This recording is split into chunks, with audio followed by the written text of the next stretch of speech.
Welcome to the HCI family of podcasts. We're your source for personal, professional, and organizational growth and development.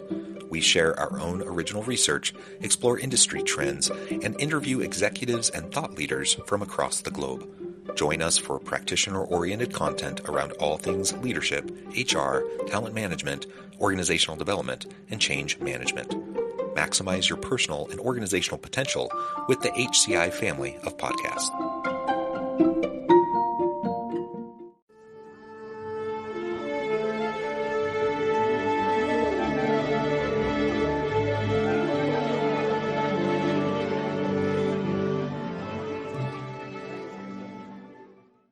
Elissa Sangster, welcome to the conversation today.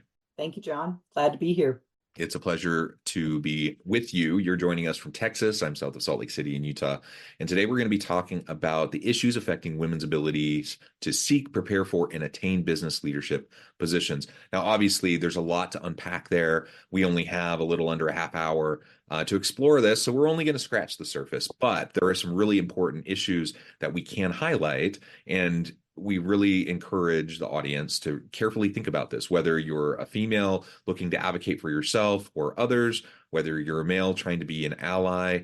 I think all of us need to do a better job of better understanding how we can support women to give them an opportunity to have the types of leadership roles that they deserve and that they're going to be excellent at and excel in. As we get started, I wanted to share Elissa's bio with everybody. Elissa Sangster serves as CEO of Forte and brings to the role extensive knowledge of issues affecting women's abilities to seek, prepare for, and attain business leadership positions, drawn from her prior experience as assistant dean and director of the MBA program at the McCombs School of Business at the University of Texas at Austin. There, she oversaw all activities related to the full-time McCombs MBA program, including marketing, admissions, student services, and alumni relations. Before McCombs, Elissa was assistant director of the MBA program at Texas A&M University's May School of Business. Elissa currently serves as treasurer and board member for the 30% Coalition. She is past chair of the Graduate Management Admission Council Annual Industry Conference and formerly served as the chair of the MBA Student Services Professionals. Elissa sits on the board of Forte as an ex officio member. She enjoys reading, running, cooking, and is a champion for women in business. I love everything about that. A pleasure to have you. Anything else you would like to highlight by way of your background or personal context before we dive on in? Sure. John, I have been doing this for 20 years, this particular role at Forte. So I was the first employee when we got this organization started. So it's interesting to hear the background. And then, of course, just the work that we've been doing over these last 20 years to see the arc of all that's been achieved. So anyway, thanks for sharing that. Excited to continue our conversation. Very good. Very good. All right. So why don't we start just by framing up really what you think are some of those core issues? I have some other questions we're going to explore, but if you were to highlight, say, 3+ core issues that you think are the most impactful, the biggest roadblocks, what creates that glass ceiling, or other challenges? The glass ceiling would be a little easier to push through. But I think that what originally, when we started this organization, what we saw was that women looked around and didn't really have a lot of role models of leaders who they wanted to emulate and who they aspired to be like. We also heard from them that when they thought about their career and their future, there wasn't really a lot of people that were saying, oh, business careers are amazing. And here's how you do that. And here's the steps to attaining business leadership roles. They were, concerned about also like the reputation of business. Like, what is it that I'm actually getting myself into? Am I going to be able to do something good and meaningful with this career path? And those things kind of were clouding people's understanding of what a business career looked like. And, it's easy to be a doctor or a lawyer. Those you have those in your head. They're on TV. You meet them in your daily life. Maybe attorneys, not so often, but doctors every day, And so what does that mean to be in business? What does it mean to be a consultant? What does it mean to be in finance? Those were a little bit more foggy for people and for women in particular. So again, as you start out on that journey, I think that was our first concern, was how to demystify and how to really open doors and help women connect with business as a career, as a potential education pathway, and then also into those leadership positions. Yeah, that demystification, very, very important, especially, I mean, we're well into the transition that we saw in our economy in terms of female participation in the labor force. We're decades into this, right? But we still see major gaps in terms of wage disparities, in terms of uh, women in leadership roles, either in C-suite or on boards of directors, et cetera. Right. So there's still a lot of gaps, despite women actually making up more than 50% of the labor force in many parts of the country and even other parts of the world. And I think here in Utah, the last I saw, I think it was something like 54% of the labor force in Utah is female. Right. But we tend to rank at the bottom, in number one, two, or three spot for the worst in whatever category, for female equity, leadership, pay differential, all those things. Like, we have more women in the workforce than men in Utah, but disproportionately they are having worse experiences. They have worse opportunities, etc. So we need to do better. We can do better, and demystifying all of that and helping women understand, what options are available, why they're appealing, how they can qualify for those opportunities, etc., is in some cases a mindset shift. In some cases, it's breaking down barriers and systems that are holding people back. There's a variety of reasons, right? But Right. ultimately, that demystification, I think, is really going to help start with that initial mindset shift. Yeah, I think that, what we do at Forte a lot is try to break some of that down. And one of the things that we rally behind is this idea of pursuing an MBA. And that that degree path is something that's attractive to people with kind of a growth mindset, because that's what business is about. Business leadership is growing, changing, starting your own company, helping another company change and do better. And I think that women going through that program, it also leaves you on the back end of the MBA with a feeling of confidence, a feeling that you can change things, that you're equipped and ready to go out and meet those challenges and make a difference in the world. And I think encouraging more women to get that MBA degree has been a part of our work over the last 20 years. And we've seen those numbers go. When we first started, about 25% of MBA enrollments were women. Now we're at 42%, and we're seeing many of our MBA programs. These are the top, MBA programs around the world. They're hitting 45%, 50%. That's Mm-hmm. that's a big milestone. We like to celebrate that. But to your point, it hasn't solved all the problems up the pike, which are C-suite, women on boards, senior leadership. We're seeing those improve. The numbers, Yeah. for the most part, the trajectory is positive, but there's still work that companies can do to make equitable work more attainable for everyone. Yeah, and maybe a piece of this, just to highlight, is the impact of the pandemic.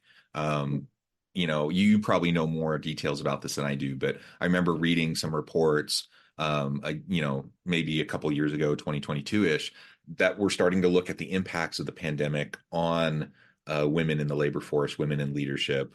And the general consensus seemed to be that the pandemic had pushed back the dial, a generation. So all the gains we had made, we lost quite a bit of those gains during the pandemic because women disproportionately were, doing more childcare, Childcare, elder yeah. care, leaving work to be able to do those things, schooling their kids at home during the pandemic, etc. Disproportionately, that fell on women and moms, and that set them back, right? Sure. Any thoughts on that?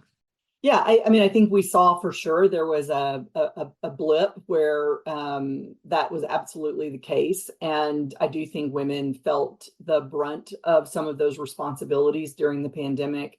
Um, I think where we ended, though, if we've ended, I think we're coming back out of how Mm-hmm. does flexible work now impact that same population? And are we seeing benefits there for both men and women in terms of flexibility, remote work, companies radically changed their position on flexible work. I mean, radically. And it took the pandemic to do that. We would have wanted this 10, 15 years ago, but there was no impetus for companies to actually make change. And the workers had to have the power in that scenario for it to really play out the way it did. And it didn't hurt that the pandemic had a lot of influence as well. But I think, we're coming back and you're seeing things in the press where people are calling people back to office. Yeah. I guess before I go there, though, I will say, like in the pandemic, I do think that depending on how you break out the workforce, certain women were probably more impacted, especially if they had customer focused roles or customer facing roles, or they were in a service industry where they had to be somewhere physical. I think that group probably was more heavily impacted than maybe what we work with. The population we work with is more the knowledge economy and the people who are able to easily remote work and still get their work done every day, and maybe have someone in the background that's a little irritating, but that they were able to continue to get their work done and show up and be paid. So there's kind of, depending on how you're looking at it, I think that's an important factor. And as we return to work, I think certain industries are going to push for that.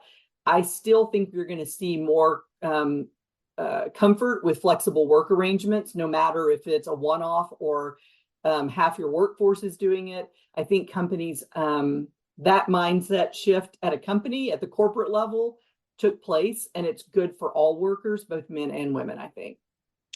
Yeah, I mean, ultimately, I agree. I think for all the downsides to the pandemic, and there were many, one of the positives was it disrupted organizations in hard ways, but also really positive ways. Like it pushed us to challenge assumptions. It pushed us to embrace and lean into technologies that people had been resistant to. Work design evolved. Remote work, hybrid work, all those things evolved. So that's a really interesting way of thinking about the impact of the pandemic on women in the workforce.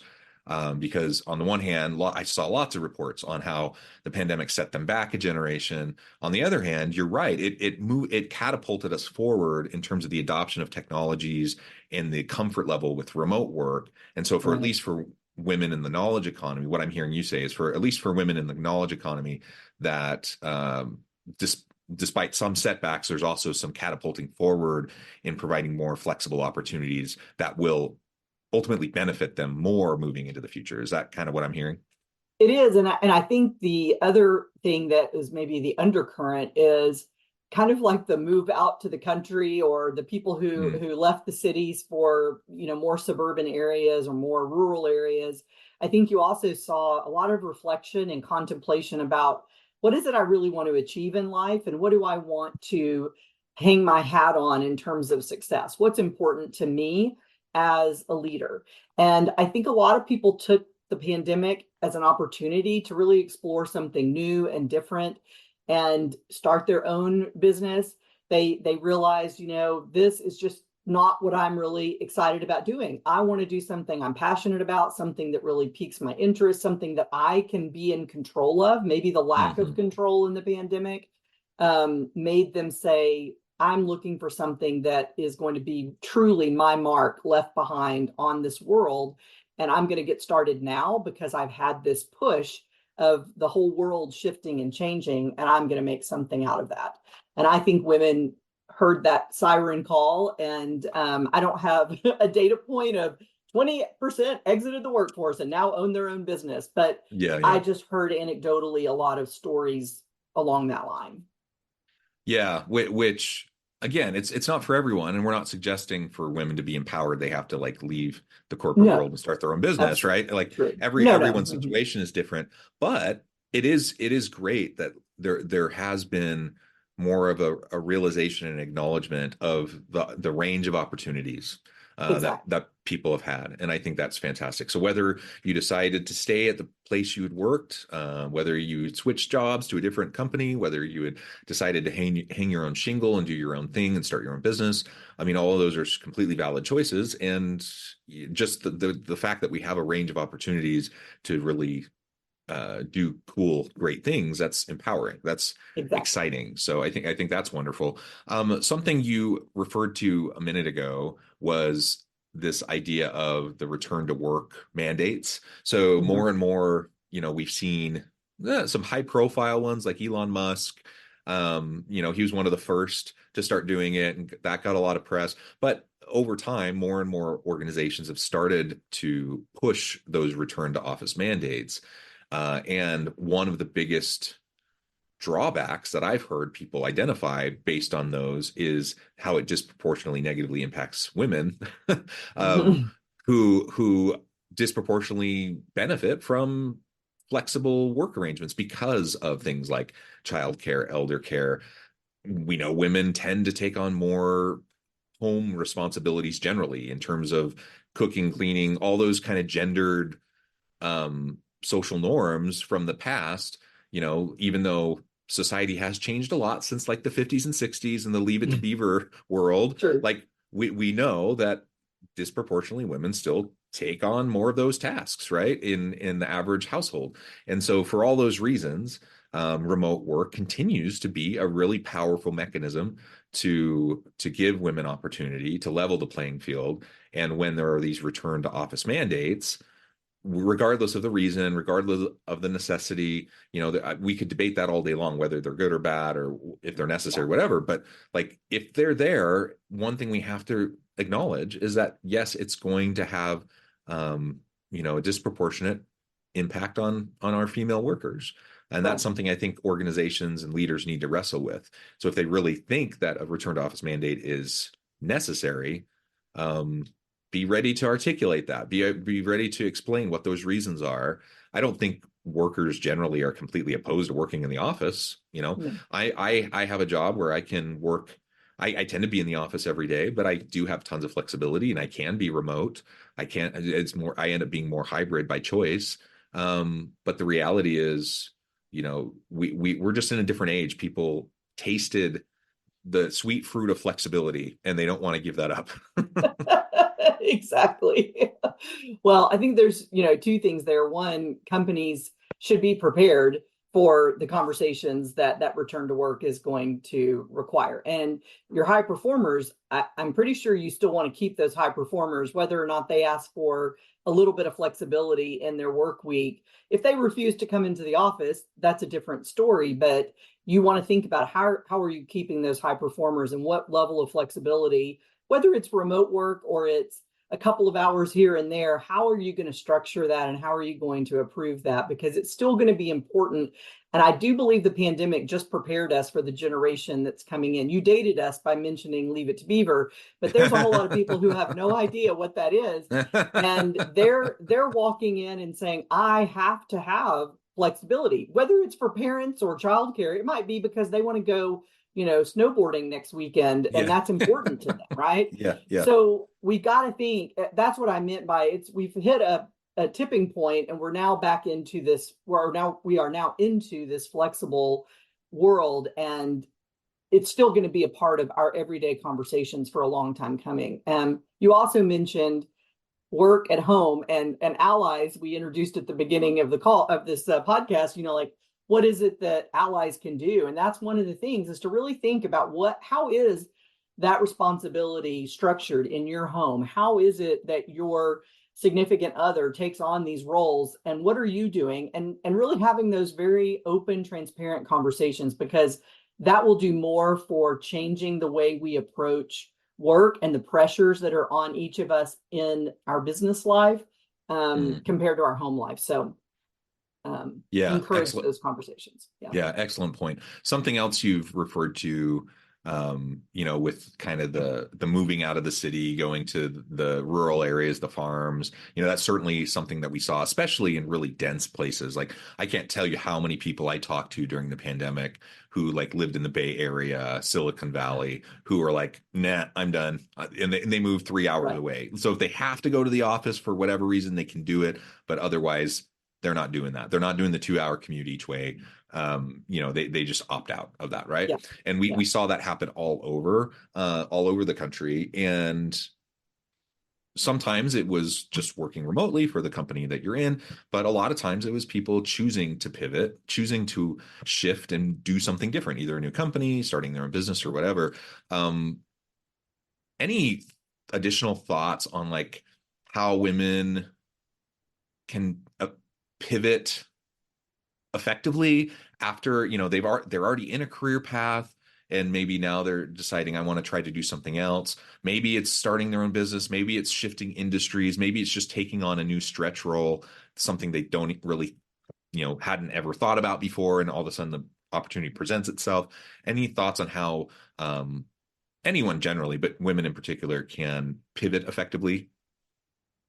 Yeah, it's an interesting scenario, I guess, and a concern that you find yourselves in is just how to get unstuck, I guess, from whatever place you may find yourself in. And I think that there's a couple of things to maybe create fertile ground so that you don't find yourself stuck in a situation like that. And I think there's the investing in yourself. So making sure you're thinking about professional development and how can you be prepared for that pivot. So you're getting the skills and the mindset that you need in order to make those pivots more Mm.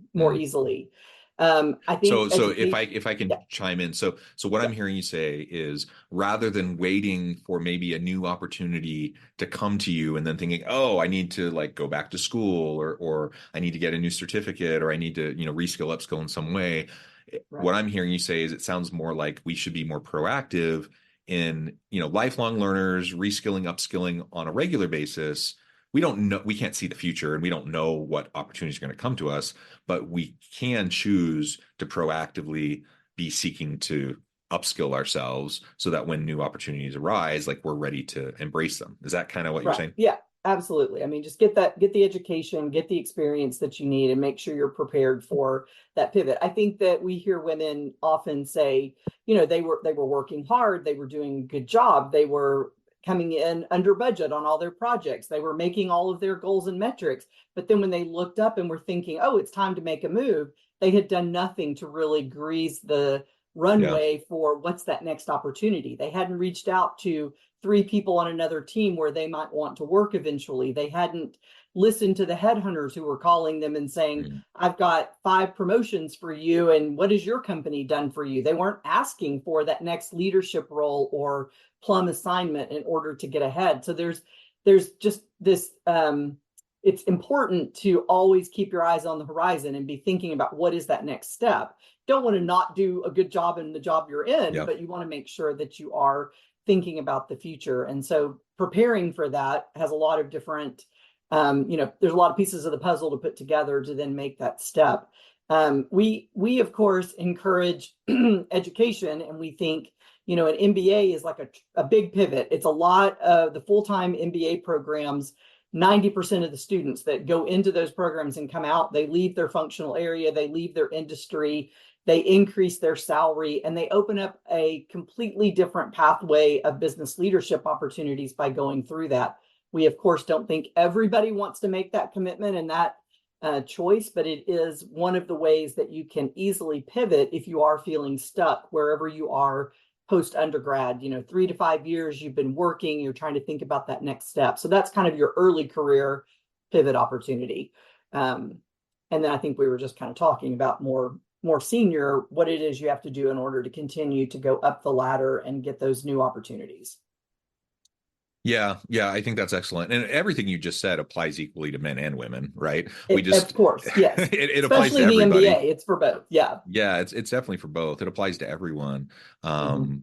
But for sure, like if if you're a woman listening to this and you're thinking, how can I get ahead? The mindset of my work will speak for itself. I'm just going to work hard, put my head down, work hard, do great. I will get recognized for the good work that I do, and I'm going to get promoted. Sometimes yes, but a lot of times that doesn't quite work out. And I'm sure that everyone can think about either examples in their own lives or examples for loved ones or friends, family, whatever, where that hasn't worked. Like you do have to proactively be the CEO of your own career and map out your own opportunities for growth because you can't expect other people to do it for you. Right. Also, we know that, again, disproportionately leadership roles, senior leadership roles have gone to men. Board roles have gone to men. The world is littered with subpar men in leadership positions who are like promoted to their level of incompetence, the Peter principle. So like that happens all the time. We also know there's lots of research on how men are more likely to put themselves forward for a role, even if they have no experience or no skill set or background in that area, whereas women tend to, feel on average, thinking, if they see a job posting, do I meet 90+% of those requirements? And I'm not even going to bother applying Right. until I do. So Right. those kinds of differences mean that this kind of conversation is extra important for females, and it's important for men to recognize this, so that when you're in roles of authority, of power, and influence, that you can use your privilege to support the equity that I Right. think we all want ultimately, yet doesn't often happen because of the systems that are in place within our organizations. Right. And I mean, we've talked about if women are busy with their head down, getting their work done, and they don't raise their hand as a leader, making sure that you are aware that that is somewhat of a expectation that women are not going to do that. So you need to make sure you go and say, it's time for you to raise your hand, or I have this assignment. And just making sure that you're thinking about all of your people, not just men and women, but all of the other intersectionalities of Yeah, how yeah, people approach work. And I think the onus is on leadership and companies to create a work environment where all of the employees are going to thrive and advance. And that means there's nuance there. It's not one way. And business was created 100 years ago when there was only one way, because all of the men that came together to create those businesses, it was very comfortable for them to do it that way. But as everybody else entered the workforce, we've not adapted as quickly as we need to give everyone those opportunities for advancement. So I think that's right on. yeah, absolutely. Well, this has just been a really great conversation, Elissa. I know that you're going to have to go here in just a minute. Before we wrap things up, I wanted to give you a chance to share with the audience how they can connect with you, find out more about your work, your team, and then give us a final word on the topic for today. Sure. Great. Thanks, John. And I would say, Forte, what we do at Forte is provide programming and resources that's designed to support women through that entire career journey. So a lot of the things we've talked about today, we have programming and content and exercises and ways to connect with companies and business schools and your peers. And all of those things are available through the Forte website, and that's fortefoundation.org. And I guess my final, thought is really, thank you for bringing light to this topic. I think it's important for us to have conversations, men and women, leaders in businesses. How can we make the business world, a better place and equitable for men, women, and, as I said, all those other intersectionalities. Yes, yes. Thank you so much. It's been a real pleasure. I encourage the audience to reach out, get connected, find out more about what Elissa and her team at Forte can do for you. And as always, I hope everyone can stay healthy and safe. They can find meaning and purpose at work each and every day. And I hope you all have a great week.